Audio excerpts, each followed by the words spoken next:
네이비서를 자주 시작하는 시청자라면 전함과 거한거포 사상에 대해 모르는 사람은 없을 거다. 더 커다란 함포를 많이 장비하기 위해서는 더 커다란 군함을 건조해야 했고, 그 결과 전함은 점점 그 크기가 거대해져 세계 최대의 전함 야마토급은 무려 7만 톤까지 거대해졌다. 세계 정세가 얼어붙은 지금, 바다에서는 다시 한번 거한거포 사상이 고개를 들려고 한다. 전함의 부활이냐고? 그런 건 아니지만 과거 건함 경쟁처럼 더 큰 배를 만들어야 하는 시기가 다시 찾아왔다는 거다. 그 중심에 바로 오늘의 주인공 이지스 시스템이 있다.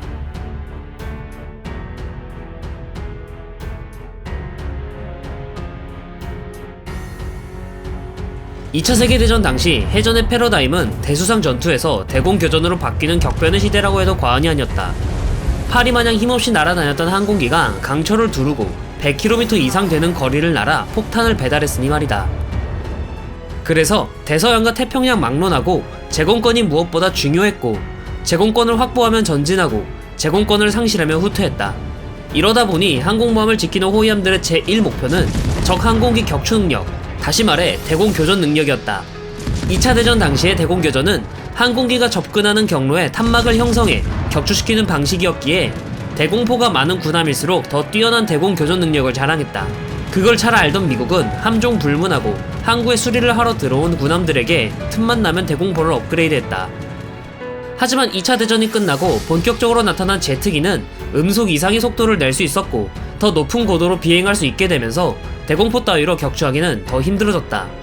더 큰 문제는 3차 중동전쟁 당시 소련제 대한미사일 T-15 테르밋에 이스라엘의 에일라트5가 격침돼 버린 사건이다. 단 60톤짜리 고속정으로 1730톤짜리 구축함이 격침된 이 사건은 전세계 해군에게 충격을 주었고 에일라트 쇼크라는 이름으로 기록된다. 물론 에일라트 쇼크 전에 앞으로의 해전은 미사일이 될 것이라 예측한 미국은 최초의 미사일 구축함 패러거트 구축함을 건조했고 림24 타르타르, 림2 테리어 등의 대공미사일을 개발해 패러거크 구축함에서 테스트를 한다. 이 테스트 결과들은 후에 SM 시리즈라 불리는 스탠다드 미사일을 개발하는데 큰 역할을 했다. 그렇다면 어떤 메커니즘으로 미사일을 격추하는 걸까? 교전 메커니즘은 크게 탐색, 표적의 사격재원 산출, 중간유도, 종말유도, 격추의 단계로 이루어져 있다. 먼저 탐색 단계에서는 2차원 장거리 레이더로 전방위에서 표적을 식별한다. 이 레이더는 2차원 레이더이기 때문에 표적의 대략적인 방위와 속도만 알 수 있다. 표적이 새나 구름 등 단순한 반사체일지, 적 항공기나 미사일일지 판단한다.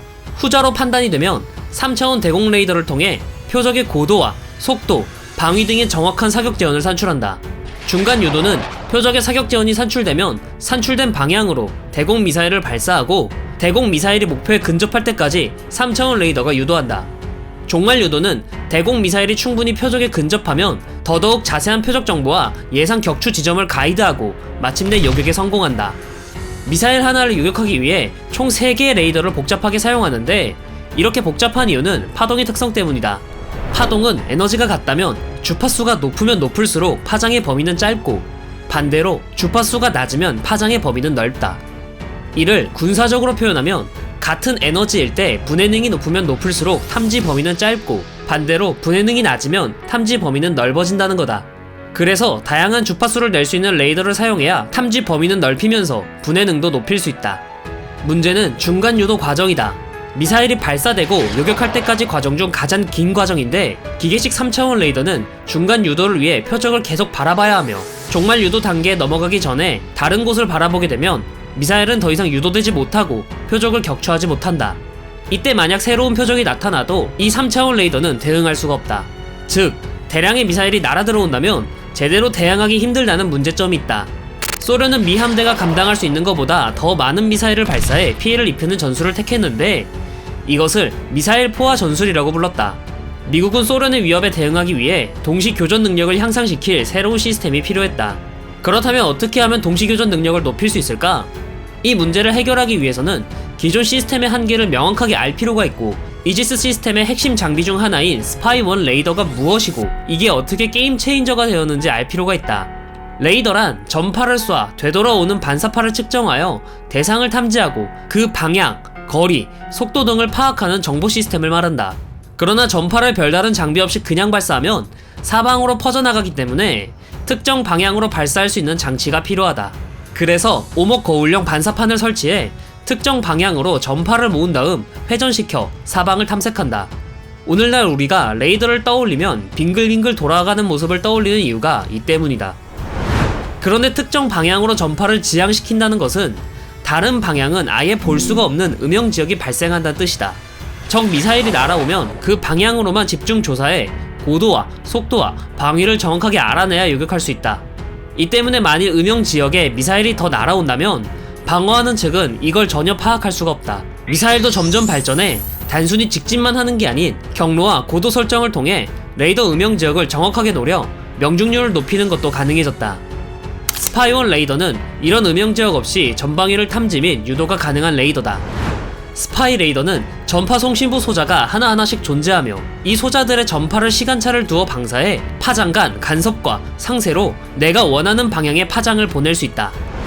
이 방식의 가장 큰 장점은 소자 하나하나가 전파를 발사할 수 있기 때문에 다른 방향에서 오는 표적도 4개까지 동시에 추적하는 게 가능하며, 이 뜻은 4개의 대공 미사일을 한꺼번에 유도해주는 게 가능하다는 뜻이기도 하다. 스파이원 레이더 같은 방식의 레이더를 비능동형 전자주사식 위상배열 레이더라는 뜻의 페사 레이더라고 한다. 타이콘데로가급 순양함은 스파이원 레이더를 최초로 탑재한 군함이다. 각각 90도씩 담당하는 스파이원 레이더 4기와 SPG-62 사격 통제 레이더 3기를 시스템으로 가졌는데, 2차원 장거리 레이더로 적 미사일을 탐지하면 스파이원 레이더로 조사해 표적의 방위와 고도, 속도 등의 보다 더 정확한 재원을 알아낸다. 이후 교전을 결심하면 SM-2 미사일이 발사되고 중간 유도까지 스파이원 레이더에 의해 유도된다. 이후 표적과 충분히 가까워지면 SPG-62 사격 통제 레이더를 사용해 훨씬 더 자세한 방위 정보를 획득해 미사일 종말 유도를 담당한다. 간혹 스파이원 레이더가 중간 유도를 한다 해도 종말 유도는 SPG-62 레이더가 한 기씩 맞기 때문에 실제 교전 능력은 사격 통제 레이더의 개수와 동일하다고 잘못 알고 있는 경우도 있지만, 실제 종말 유도 과정은 몇 초 동안만 필요하기 때문에 동시 교전 능력은 동시 중간 유도를 얼마나 많이 하느냐로 결정된다고 할 수 있다. 이 시스템은 매우 성공적으로 작동했는데, 타이콘데로가급 등장 이전에 미 기동부대는 소련의 장거리 미사일과 폭격기 요격을 F-14 톰캣에게 의존했고, 이후 다가오는 위협에 개별적인 요격으로 대응했기 때문이다. 타이콘데로가급 순양함의 등장은 개별적인 요격이 아닌 각 군함마다 구획을 나누어 그 부분만 집중적으로 탐색하면 되어 방공 범위가 대폭 확장되었다. 방공망은 전방어에서 면방어로 확장돼 마치 항공모함을 지키는 방패가 되었다. 그래서 신의 방패라는 의미에서 이지스 시스템이라고 이름이 붙여졌고, 타이콘데로가급 순양함은 최초의 이지스함이 된다. 이제 함대가 기동한다는 건 거대한 해역과 공역을 모두 통제할 수 있다는 의미였다. 소련의 미사일 포화 전술은 과거보다 그 의미가 희석되었고, 함대 방어가 튼튼해졌으니 항공모함은 보다 더 공격적으로 운영할 수 있게 되었다. 다만 스파이원 레이더는 엄청난 양의 전기를 필요로 한 장비고, 그걸 감당할 수 있을 정도의 발전량을 가진 기관부는 물론 레이더 자체 무게도 무거워져서 통상적으로 7,000톤 이상 되는 군함만 사용 가능하다는 게 통설이다. 그래서 현대에도 호위함이나 초계함 같은 군함에는 어림도 없고, 이순신급 구축함 같이 5,000톤 이상 되는 구축함도 축소용 스파이원 레이더를 제한받았다. 알레이버크급 구축함은 타이콘데로가급 순양함과 같은 초기 이지스함에서 좀 더 이지스 시스템을 효율적으로 사용할 수 있게 다듬어 건조된 군함이다. 만재 배수량 9,600톤으로 타이콘데로가급 순양함과 배수량에서 별 차이가 나지 않아 구축함이라고 부르기에는 못하지만, 현대 군함의 함종은 사실상 역할에 따라 함종을 나누는 것 뿐이기에 적 항공기와 미사일 등을 구축하니까 어쨌든 구축함이다. 그러나 방패가 단단해지면 뚫는 창도 예리해지기 마련이다. 권투 경기를 생각해보자. 아무리 공격을 준비하고 주먹을 뻗는 걸 봤다고 해도 몸이 반응을 하지 못하면 눈탱이 밤탱이 될 수밖에 없다. 즉, 아무리 레이더가 정교하게 볼 수 있다고 해도 대응할 시간을 주지 않는다면 피탄될 수밖에 없다. 초음속 미사일은 물론 극초음속 미사일의 등장이었다. 90년대 이후에는 반도체의 발전으로 미사일 경로 설정은 물론 고도 설정까지 할 수 있는데, 수평선 넘어 지구 공률에 의해 발생하는 레이더 음영 지역을 통해 더 늦게 탐지되도록 기만할 수 있다. 이 부분이 이해가 잘 안 간다면 영화 탑건 매버릭에서 보면 알 수 있다. 영화에서도 레이더에 탐지되지 않기 위해 저공 비행을 하는데, 사람이 노력으로 하는 것을 미사일은 반도체 기술의 도움으로 저공 비행을 하는 거라고 생각하면 된다. 바다에서 마치 스키를 타듯 미끄러져 들어온다는 의미에서 시스키밍이라고도 한다. 이뿐만이 아니라 대함 탄도미사일이 새로운 위협으로 다가왔다. 물론 이지스 시스템도 계속 발전을 해서 더 높은 분해능과 해면 난반사를 보정하는 소프트웨어 성능이 업그레이드해 일방적으로 당하지는 않지만 미사일도 레이더 반사 면적을 최대한 낮춰 은밀해지고 있다. 게다가 현대전에서는 수신한 전자파를 그대로 카피해 역산하여 기만하는 전술 등도 등장한다. 이에 대응하기 위해 스파이1 레이더의 설계도 바뀌게 된다. 기존 폐사 레이더는 송신부는 송신만 하는 역할을 담당했고 주파수는 송신부 모듈과 연결된 곳에서 일괄적으로 처리가 된다. 반도체 기술의 발전으로 송신부에서 주파수를 원하는 대로 바꿀 수 있게 되었고 이를 이용해 각기 다른 방향에서 오는 표적을 각기 다른 주파수로 추적 및 유도할 수 있게 되었다. 이를 능동형 전차 주사식 위상 배열 레이더 A24라고 한다. 만약 C스키밍으로 날아오는 미사일이 있다고 가정해보자. C스키밍을 하기 때문에 기존 이지스함이라면 화면상에 비춰지는 게 노이즈인지 미사일인지 식별이 쉽지 않다. 이때 전탐사가 좀 더 짧은 주파수로 바꾸면 분해능이 높아져 화면의 표적이 노이즈인지 미사일인지 판단하는 게 가능해진다. 이것뿐만이 아니라 적이 스파이1 레이더의 전자파를 카피하고 기만한다고 해도 주파수를 바꾸는 것만으로 간단히 문제를 해결할 수 있다. 이 A24 레이더의 정식 명칭은 AN 스파이6 레이더라고 불리며 AMDR이라고도 불린다. 아직까지 장비된 이지스함은 없지만 알레이버크급 플라이트 3형부터 장비된다고 알려져 있다. 지금까지는 비교적 고도가 낮은 순항 미사일에 관한 이야기였고 탐지거리와 분해능과 관련된 이야기였다면 다음은 고도가 높은 탄도미사일에 관한 이야기다. 고고도인 만큼 저고도에 비해 노이즈가 적어 쉽게 눈에 띄지만 대신 속도가 무지막지하게 빠르다. 목표가 보인다면 그 다음은 알맞는 장비로 격추할 일만 남았다. SM3 미사일은 대기권 바깥까지 날아가 탄도미사일을 요격할 수 있고 아예 종말 유도는 미사일 자체가 하도록 미사일 내에 작은 레이더를 장착한 SM6 미사일도 등장했다. 이를 이지스 블리스틱 미사일 디펜스라고 불리며 ABMD 시스템이라고 한다. 해상자위대의 아타고급 호위함과 마야급 호위함이 ABMD 시스템을 사용하며 한국 해군은 정조대왕급 구축함에 ABMD 시스템이 사용되고 세종대왕급 구축함도 조만간 ABMD 시스템 업그레이드를 받을 예정이라고 전해진다. 다만 탄도미사일 특성상 너무 빠르다 보니 대응하기 위해서는 최대한 멀리서 높은 분해능으로 지속적으로 조사를 해야 돼서 이전보다 훨씬 더 많은 전력이 필요하다고 전해진다. 앞에서부터 계속 설명했지만 이지스 시스템은 점점 더 전력을 많이 먹는 방향으로 발전했다.